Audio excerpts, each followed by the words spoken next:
welcome back to our channel. I'm Nikki. And I'm Rachel, and we're the Stitch Sisters. In today's video, we are bringing you a very special interview, which we're very, very excited about. Yes. About a month ago, we went up to London. Whilst we were there, we caught up with the lovely ladies from the Foldline, Kate and Rachel. And Kate made us a lovely brunch. I know. We had some gorgeous Turkish eggs, and we spent the whole morning just chatting and really enjoying each other's company. It was really good. I was very good. I wasn't a proper fangirl. I was like a normal human being. Kate's flat is beautiful in Brixton. It looks like it's something straight out of a magazine. Yes, I would have very taken tidy. pictures if that hadn't seemed a little bit too weird. Creepy. Yes, we went and had a look where Kate films her videos for the Foldline, and we had a photo in front of the spotty wall, and it was just really, really, really good fun. It was. We really love the girls. They obviously partners in crime like we are, running a business in the creative industries, and it was just really nice to sort of get some advice from them and just to chat and hear about their business. I'm always interested in other people's businesses and how they run it, and it's people working from home and things like that. So it's nice to see the other people doing the same thing as we're doing, just in a different way. Yeah, but actually we were chatting for so long that the video is too long for us to release in one part. So we're going to release two different parts here. So this first section coming up now are the more serious questions that we asked, and things that we wanted to know about their business and about their partnership. But then in part two, we have some more silly questions coming, which I just thought would be a bit of fun. So we're releasing them both at the same time. So once you finish this one, you can head on over and watch the next one too. And in this one, you've got a little exclusive about their new venture with the website, which was just launched today while we're filming today. So you may know about it, but it's nice to hear them talking about it as well. So without further ado, enjoy. Today we are being joined by two very special guests who you might just recognise. We have Kate and Rachel from the Foldline. We've just really respected what Kate and Rachel have achieved in the sewing community, and we're sure you guys appreciate their lovely website too. It's the first place that we go to anytime we need to find out about a pattern. Yes. And it's where we get all of our information about what's happening in the sewing community. We love the Sew Reporter, we love the Sew Down. We love everything. We do. Right, so first question, tell us how you met and how the Foldline was born. So basically we met when we were working at Sew Over It. So Kate was actually my boss for was she a nice 6 boss? months. Well, she was very relieved when I arrived on the first day. She was quite busy at that time setting up wholesale things. So and then you were just like, thank goodness you're here. Like, here is everything. You know, just went to. Here's the chaos. Please sort it out. So we've known each other only a little while, and we had a mutual friend, Alex, as well. So and we then just, I think actually we came around to your flat. Actually, we're having quite a lot to drink, you know. And then we were both just like, oh, wouldn't it be fun to start your own business? Literally, that's sort of really how it happened. And was this quite soon after you first met? It was. Wait, I mean, there wasn't long, was it? I don't think. I think it sort of come from, so at the point that we met, so it was probably 4 years ago. Yeah. All right. Yeah, must be about now. It was at the point where, in terms of indie designers, there was Colette, there was By Hand London, there was Sew Over It, but there weren't a huge amount of kind of indies. Yeah. But we found it really hard to keep up with what everyone was producing, and because we were working at Sew Over It, obviously Lisa wanted to know what was going on in the world and who was releasing what, and there was nowhere that you could find it all in one place, and that's how it sort of started. So did the idea come first, or did you think, let's start a business together, and then you think of the idea, or did you think that this is missing, the sewing community needs us? Yeah, we just joked about like starting a business, didn't we? And then that's how most businesses start. Except I was going to, no, I'm serious. And then Karen Ball of Did You Make That? She wrote a blog about the fact that this sort of sewing community needed something. And so then I was like, I think this is the thing, you know, this could be it. And then we spoke to Karen, didn't we? Because we thought, oh, maybe she's going to, you know, she's written about it, she's going to do it. She's like, no, definitely not. So then, then we were like, we talked about it, didn't we, a bit more. Then I got made redundant, so then I was like, I was this free. is the time. We're doing it.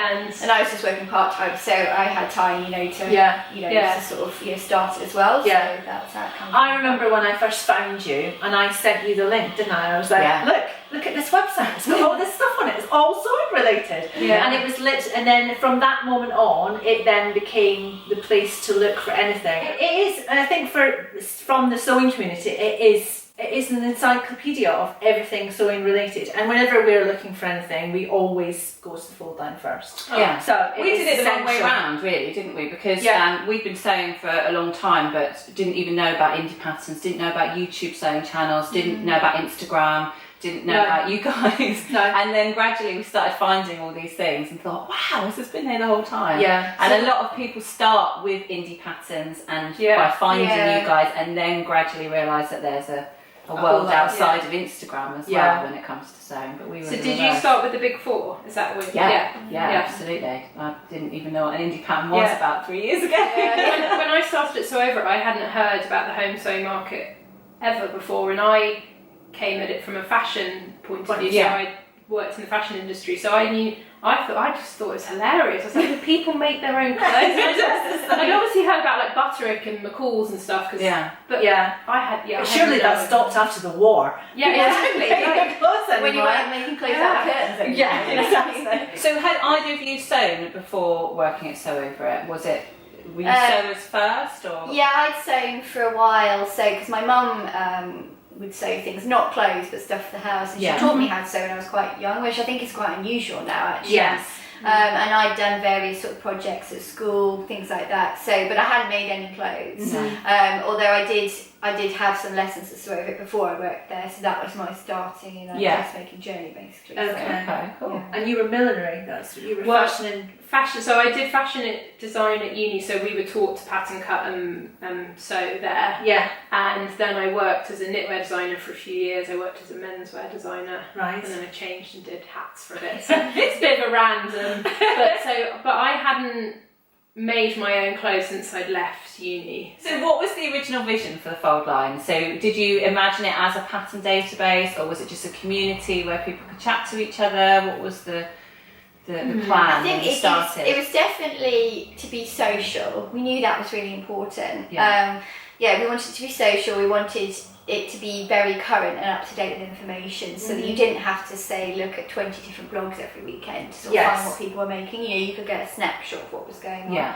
And then the pattern database, it did come quite early, but it was a bit later on, wasn't it? We were like, because that was quite a complicated element of setting up the website. We were like, actually, if we don't include it, then all the things we're talking about, you're still having to go everywhere to find it. So it needed to be in the same place as well. So it kind of snowballed out of control, I would say. That was, it did. All of the best stuff. Exactly. Yeah, so it started as a blog, and then it became a database, and then we're like, what if everyone can talk to each other? And then it just added a forum, and so it just kept going. Has any of it surprised you? Is there anything that you thought, I never thought we'd be adding that, or I never thought this would be the direction we'd end up going in? YouTube. Yeah. I never thought we'd do videos. No. Because that was the most terrifying thing ever. I thought she was mad when she first said we should do that, and I went, let's be joking. Rachel kept saying it to me. She was like, we need to do videos. This is classic me. Keep dropping really unsubtle hints about something that we should do that I don't want to do. I'm just making myself. I'm not doing it. But we should do this. You're the person to do it. What are your different roles within the company, and did that evolve naturally? I think it started because we'd worked together before. We had a working relationship, so that made everything a lot easier. So there was no friends issues. You know what I mean? Yeah. So that it was a good block. Rachel's just much better at grown-up stuff. So Rachel's the grown-up, I'm the child, and Rachel's it's not like that. It's I'm more sort of, I guess, operation side of things. I'm more the creative side of things. Yeah. That is a fair we describe it the same. I'm a teenager. She's the teacher and teenager. And you make the list. And I make the list, and I carry the notebooks. And I know where everyone should be. Yeah. I don't think it works otherwise. I think you have to have Yeah, and I like to just do my own things. I'm not great at working on the same projects with somebody because I have quite set ways that I like to do things. That's a bit too much laughing. And so if it sort of doesn't happen in that way, then I'm never quite satisfied that we've done it right. So it's just easier if we have separate tasks. And and I like doing things like I do all the scheduling, the organisation, the accounts, the money, the sorting out the advertising, dealing with all the things that require things that happen on a certain day, anything to do with tax, finances, forms filling and all that stuff basically, and then so the entire business, and then you do a few videos. I do the social media and come up with the ideas. Some of the ideas. Rachel comes up with most of the ideas. That's a slight unfortunate part of my personality is I have too many ideas. So I'm a filter. You're the filter, so I have endless ideas, Yeah. and then I email them all to you, and then you just be like, no, that's crap, we're not doing that. And then there might be one or two that work. Yeah. So you do Kate does all the social media, organises anything social that we do, and you deal with all the pattern designers as well, don't you? And those kind of the relationship side with people as well. You do all the videos and What's your favourite thing about each other? So the one thing that the other one can do that you wish you could do. So mine for Nikki is because she's so organised, and she organises more in my life than just the business. So she reminds me I've got a hair appointment or I need to pick my kids up from school. Or Ella's got swimming today. So is there something about each other that you think if I'm really honest actually about it, the best thing that you do is like when something doesn't go quite right or I might have a slight problem with something and I ring you, you're always like, oh, it's fine, we'll just do this and sort it, and it always makes you feel so much better. It's like, do you get very stressed? Do you get very stressed when things aren't quite right, or if I don't know how to respond to something, or reply to something, and you're just you do actually get really wound up about that. I get very worried about it, and then you're always like, oh, you're literally like, it's fine, we'll just do this, and I'm like, oh great.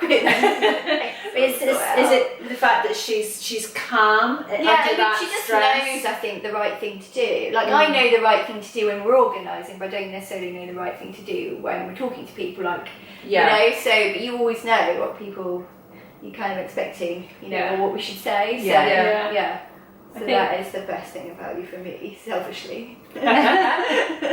Kate, what's the best thing about you? Well, I think you're very fair. That's what I like about you. To the point, and I could trust you. To the point that I do not have access to our online banking. I've never logged in. I don't know how much money's in there. Rachel pays me. And she could be fleecing me, and I've never.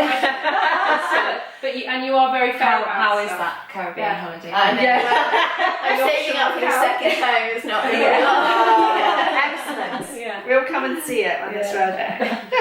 What has been your proudest moment since you started? What's the thing you're most proud of? Thing that makes you go, oh, I can't believe we did that. I think this was quite early on when I'm not sure we've been doing the business full time yet, but we the Molly Makes has his handmade awards, and so we put ourselves forward for championing sort of independent businesses for that, and the competition was quite tough, and I had to come back all the way from holiday actually to do the presentation for it, and so you were so nervous about it as well because you hate public speaking, and I was like, I think it's really good for the business if we do it. I didn't want to do it. No, and then I was on holiday, so I was like, well, I really have to come back from holiday because I can't leave until Kate on her own. So and then we did it, and then they were like, you won, and I was just like, this is amazing, because it's that kind of confirmation from your community that this is a good idea, and it maybe it's going to work, and that really gave us a boost, I think, at that time when we needed it, I think that, and we won a sewing blog award as well, and I think that was running for that one. I'm sure I've won that more than once. I'm sure I've heard. And that was great because it was then like the creative content side of it. People they really enjoy reading the blog, which is great. So I think it's because I'd never at school academically I never excelled, and I wasn't very in fact, I never really excelled at anything. And I think winning something like that, We're very uncomfortable when we do well at something. Yes, I am. I find. And Rachel. Whereas I'm like literally dancing around and like, yes! You know what I mean? I have to tell everybody. I wouldn't. And you're just like, oh no, this is so awkward. The point that Rachel put up that we'd won the award, and I had not told any of my family. No, because I was like, I think they should know. She's done so well. And then suddenly I got this like thing from all these people being like, why didn't you say anything? Yeah. And then you're like, Rachel! So from that, she doesn't tag me in anything now. No. So, what's the next big thing for Foldline? Have you got another direction that you want to go in? Another thing you're going to add to your offering? Yeah, you can have the exclusive. Ooh, we love an exclusive. So the Foldline, you probably noticed, hasn't changed since we launched. The website is now looking pretty dated, and we have spent it's been a year getting the website. I mean, changed. quite sort of more intensely since April, but for a year, the idea is sort of So the website's about to launch, and it's going to look very spangly and new and lovely. But also, we are going to be, I guess it's like a sewing supermarket, pattern supermarket. Wow. So we're going to be selling all the paper independent patterns, some indie PDFs as well, and we'll also be, not immediately be after the first couple of weeks, selling all the big 7 companies. Wow, fantastic. That's awesome. So anytime anyone wants a pattern, they can just come to your website and find all of them. So it's happening in stages, because obviously it's an enormous map, but absolutely. At some point in the not too distant future, we will have every pattern probably in print. That's amazing, because there's no one doing that at the moment, is there? There's no way you can get everything. Probably for good reason, but we will I'm sort of feeling it now a bit. It's like we're morphing basically the current database, the search for patterns into a shop. Yes. But it'll still function exactly the same way. You'll search it in the same way, but you'll just be able to buy the pattern if you want to, rather than visiting the designer and buying it there.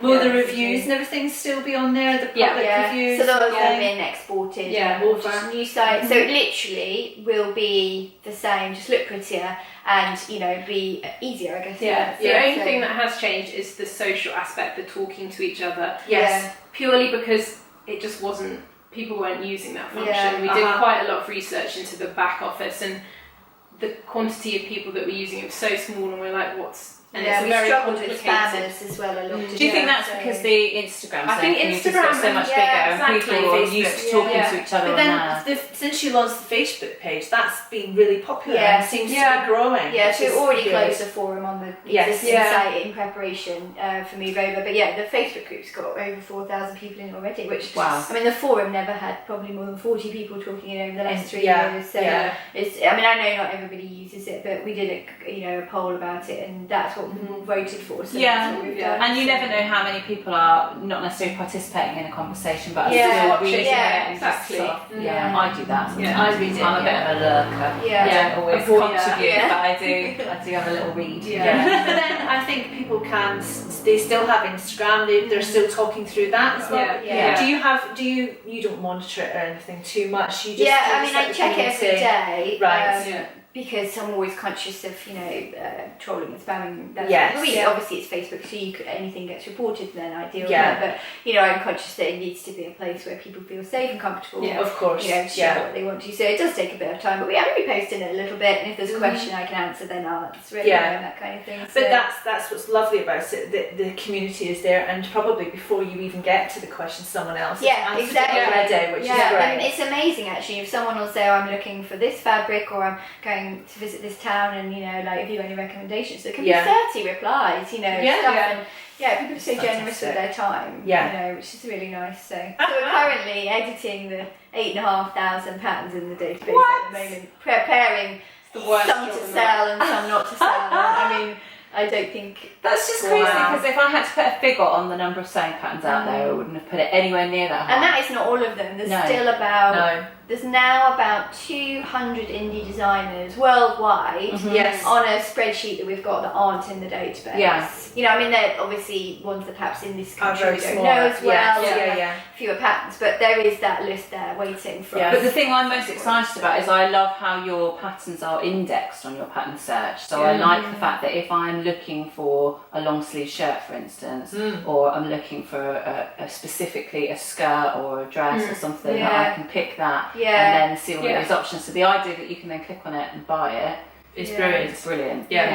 And that was the key thing when we knew how many pants were coming in, and we were just like, the scientist in me was like, there has to be some cool way of, being able to make this usable. User-friendly. User-friendly. So we've slightly tweaked the search bit now, so you can search for Indian commercial, you can select, because a lot of people wanted that for a while. So so there's a few extra new bits to make the search even better now. Excellent. Because sometimes you want the PDF now. You want the instant gratification. Yes, absolutely. I need to make a jump set. I've got an evening. I want to sew. I need a pattern.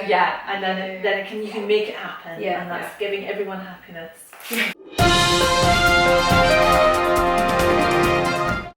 So we hope you enjoyed that. Like we said, some more serious questions in that one, and we think the girls gave some great answers, and we really enjoyed hearing all about how the Foldline started and the journey that they've been on. So coming up in part 2 is some silly questions. Just fun things that we wanted to know about their favourite things to do and eat and that sort of thing. More about them than the business. Yes. So click on the link just above there to take you to part 2, and we will see you soon. Bye. Bye.